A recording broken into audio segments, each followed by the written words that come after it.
मित्रांनो, हा खाली फोटो दिसतो आहे तो जळगाव जिल्ह्यातील पारोळा तालुक्यातील शिवरे गावातील ग्रामसभेचा आहे आणि त्या ग्रामसभेमध्ये एखाद्या आरोपीच्या अंगावर धावून जावं अशा पद्धतीने ग्रामसेवकाच्या अंगावर ही जनता धावून गेली। प्रचंड मानसिक ताण आणि रक्तदाब वाढल्याने या ग्रामसेवक, ज्यांचं नाव पाटील आहे, पाटील या ग्रामसेवकाचा हृदयविकाराने चा धक्का बसून निधन झालं।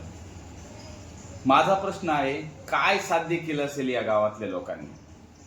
मित्रांनो, ग्रामसेवक, तलाठी, जिल्हा परिषदचे मुख्याध्यापक हे एक प्रकारचे ससे असतात, हलक्या काळजाची लोक असतात। त्याचं कारण असं आहे की हजारो लोकांच्या तोंडाला तोंड द्यावं लागतं त्यांना, हजार मानसिकतेची लोक त्यांना भेटतात आणि म्हणून ही लोक पोलाईट झालेली असतात। ते भ्रष्टाचार करतात का? मुळात प्रश्न हा आहे की हे ग्रामसेवक असतील, तलाठी असेल किंवा जिल्हा परिषदचा मुख्याध्यापक असेल, हा भ्रष्टाचार करतो का? तर हे भ्रष्टाचार करत नाहीत। भ्रष्टाचार करायला लावतात त्यांना गावातली लोक, जे एखाद्या आमदारासोबत, एखाद्या खासदारासोबत एखाद्याचा फोटो असतो आणि तो गावातला काका, मामा, दादा, भाऊ, सोम्या, गोम्या हे याच्यावर प्रचंड दबाव आणून त्या योजनेला मोल्ड करायला लावतात। ते त्याला भ्रष्टाचार करायला कारणीभूत ठरतात। मग असं जर असेल तर बाबा ह्या अधिकाऱ्यांना भ्रष्टाचार करू नये, अधिकाऱ्यांना त्याच्या याच्यामध्ये अडकू नये, झास्यामध्ये अडकू नये असं आपल्याला वाटणं साहजिक आहे। परंतु हे असं नसतं। ज्यावेळेला एखादा अधिकारी ह्या लोकांचे, जे काही गावातले राजकारणी असतात, धोतर छापरून राजकारणी असतात, ह्या राजकारण्याचं ज्यावेळेला ऐकत नाही त्यावेळेला हे त्याला प्रचंड मानसिक त्रास द्यायला लागतात, प्रचंड छळ करतात। वरिष्ठ सुद्धा, अधिकारी सुद्धा काय करतात, याला ताण देतात की गावातले लोक काय सांगायले ते करणं, आणि मग अशा दबावाला बळी पडतात हे अधिकारी। आणि जर नाहीच एखादा अधिकारी तुकाराम मुंडेसारखा बळी पडला तर मग त्याची होती बदली। म्हणजे हे या पद्धतीचे एक्झाम्पल सेट केले जातात आणि मग लोकांना काय वाटतं, नाही बाबा त्याची बदली त्या दुर्गम भागात झाली, याची अशी झाली, जाऊ द्या ना, गावकरी म्हणाले ते करूया, म्हणून त्या गावातल्या राजकारण्याच्या आमिषाला म्हणा किंवा त्या राजकारण्याच्या याला बळी पडतात। फार काही हे लोक कमवतात अशातली गोष्ट नाही यातून।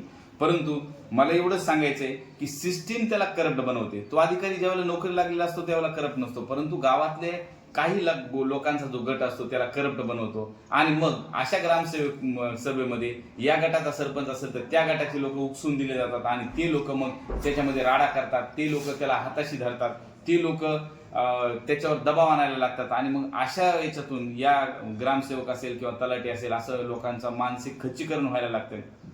म्हणून मला एवढंच सांगायचं की भ्रष्टाचाराची चौकशी झालीच पाहिजे। भ्रष्टाचार झाला नाही पाहिजे ही गोष्ट बरोबर आहे, भ्रष्टाचाराची चौकशी झालीच पाहिजे, पण आता शासनानं भ्रष्टाचाराच्या दायऱ्यामध्ये ह्या अधिकाऱ्याला न आणता, हे अधिकारी प्रशासकीय असल्यामुळे यांच्या सह्या असतात, ही गोष्ट जरी खरी असली तर यांना न आणता त्या सरपंचावर कसून चौकशी केली पाहिजे, त्या सोसायटीच्या मेंबरवर कसून चौकशी केली पाहिजे, ग्रामपंचायतच्या सदस्यावर कसून चौकशी केली पाहिजे, जिल्हा परिषद पंचायत समितीच्या सदस्यावर, सभापतीवर कसून, झेडपी मेंबरवर कसून चौकशी केली पाहिजे। आणि एखादा असा एक्झाम्पल सेट केलं पाहिजे की ह्या झेडपी मेंबरनं भ्रष्टाचार करायला लावला म्हणून 10 वर्ष शिक्षा, 5 वर्ष शिक्षा, सरपंचानं भ्रष्टाचार केला म्हणून 5 वर्ष।